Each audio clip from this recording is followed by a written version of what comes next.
Pinangunahan ni Pangulong Ferdinand Marcos Jr. ang pagbubukas ng Aparito Camalanyugan Mega Bridge kahapon ng umaga, Enero 8 ngayong taon.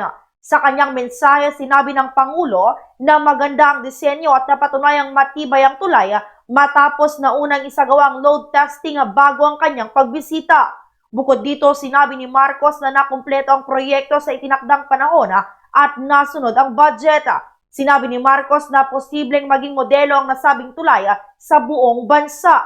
Nagbiro pa ang Pangulo na nagtatampo ang lalawigan ng Isabela dahil sa mabilis na natapos ang nasabing tulay. Kasabay nito, pinapurihan ng Pangulo ang Department of Public Works and Highways o DPWH dahil sa gitna ng mga kontrobersiya sa mga korupsyon sa proyekto ng pamahalaan ay patuloy pa rin ang kanilang trabaho.